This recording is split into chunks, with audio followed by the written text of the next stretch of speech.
Hi hello నమస్తే welcome back to my channel TV21 the better choice. నేను మీ పుష్ప. ఇవాళ శని అమావాస్య, అలాగే శ్రావణ అమావాస్య, అలాగే మౌని అమావాస్య, అలాగే పోలాల అమావాస్య అంటారు. ఇవాళ చాలా శక్తివంతమైన రోజుగా భావిస్తారు. ఇది పిల్లల ఆరోగ్యం, ఆయుష్ కోసం ఎంతో ప్రత్యేకమైన పండుగ.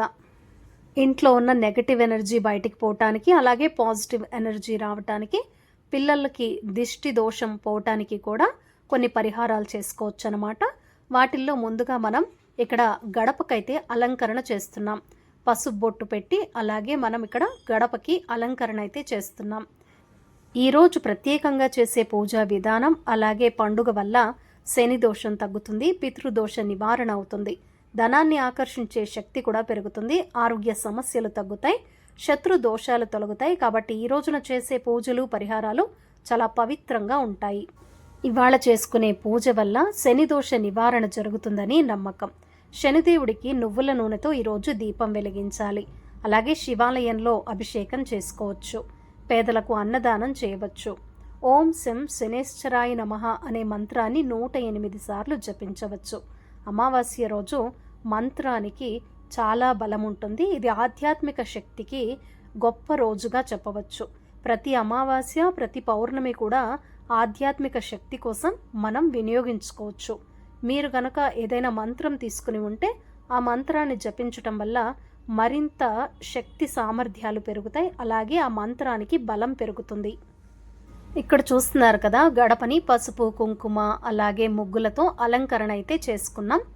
అలాగే ఇంటి ముందర కూడా ముగ్గుతో అలంకరణ అయితే చేసుకున్నాం. ఇప్పుడు మనం ఈరోజు చేసుకోవాల్సిన అతి ముఖ్యమైన పరిహారాలను చూద్దాం. చాలామందికి అనిపిస్తూ ఉంటుంది ఇంట్లో నెగటివ్ ఎనర్జీ ఉందని, అలాగే దిష్టి తగిలిందని, ఇంటికి కూడా దిష్టి తగిలిందని, కుటుంబ సభ్యులకి దిష్టి తగిలిందని అనుకుంటూ ఉంటాం కదా. దిష్టి దోషం పోవటానికి ఇవాళ చాలా ప్రత్యేకమైన రోజు అనమాట. మీరు ఒక నిమ్మకాయనైతే కట్ చేసుకోండి, 2గా కట్ చేసుకొని పెట్టుకోండి. ఇక్కడ విజువల్లో చూస్తున్నారు కదా, నేను 4 ప్రమిదలు తీసుకున్నాను. 2 ప్రమిదల్లో కల్లుప్పు వేసాను అనమాట. రాళ్ళుప్పు అంటారు కదా, అది అయితే వేసాను. ఇంకో 2 ప్రమిదల్లో అయితే నువ్వుల నూనె 2 ఒత్తులు అయితే వేసుకున్నాను అనమాట.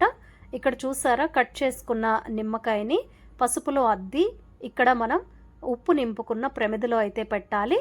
మనం కట్ చేసుకున్న నిమ్మకాయ ఉంది కదా, ఒకటి పసుపులో ఒకటి కుంకుమలో అద్ది మనం ప్రమిదలో రాళ్ళుప్పు నింపుకున్నాం కదా, అందులో పెట్టాలి. ఇప్పుడు గడపకి కుడివైపున కుంకుమ అద్దిన నిమ్మకాయ, అలాగే ఎడమవైపున పసుపు అద్దిన నిమ్మకాయ ప్రమిదను పెట్టండి.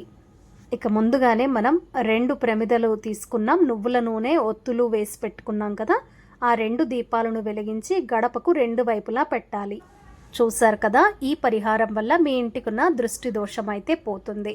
ఇక్కడ తీసుకున్న కల్లుప్పు అలాగే నిమ్మకాయని ఎవరు తొక్కని చోట పడేయాల్సి ఉంటుంది. ఇక్కడ ప్రమిదలో మీరు నింపిన రాళ్ళుప్పును నెక్స్ట్ డే మీరు డ్రైనేజీలో, కాలువల్లో, వాటర్లో పడేయొచ్చు. ఇప్పుడు మరొక పరిహారాన్ని చూద్దాం. పిల్లలకు సహజంగా దిష్టి తగులుతూ ఉంటుంది కదా. ఇవాళ అమావాస్య రోజు కానీ శని అమావాస్య రోజు కానీ పిల్లలకు దిష్టి తీస్తే దిష్టి బాగా పోతుందన్నమాట. ఇక్కడ దీనికోసమని మనం ఒక కొబ్బరికాయని తీసుకున్నాం, 2 కర్పూరం బిళ్ళలు తీసుకున్నాం అన్నమాట. పిల్లల్ని మీరు ఎంతమంది ఉంటే అంతమంది పిల్లలకి కూడా ఒక్కొక్క కొబ్బరికాయ అయితే తీసుకోవాల్సి ఉంటుంది. కర్పూరం బిళ్ళలు కూడా తీసుకోవాల్సి ఉంటుంది. ఒక బిడ్డకు దిష్టి తీస్తున్నప్పుడు మరొక బిడ్డ చూడకుండా అయితే జాగ్రత్త పడండి. మీరు తీసుకున్న కొబ్బరికాయతో clockwise, anticlockwise దిగదీసి, కర్పూరం వెలిగించి కూడా దిగదీసి ఈ కాయని ఎవరు తొక్కని చోట కొట్టండి.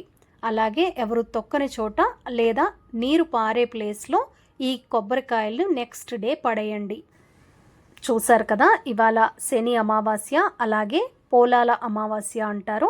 ఇవాళ ప్రత్యేకించి ఇలాంటి పరిహారాలు చేయటం వల్ల ఇంటికి ఉన్న నరదృష్టి అలాగే దృష్టి దోషాలు పోతాయన్నమాట. ఈ పరిహారాలు కనుక మీకు నచ్చినట్లయితే తప్పకుండా లైక్ చేయండి, షేర్ చేయండి, కామెంట్ చేయండి, సబ్స్క్రైబ్ చేయటం అస్సలు మర్చిపోకండి. Keep watching TV21 the better choice. నేను మీ పుష్ప.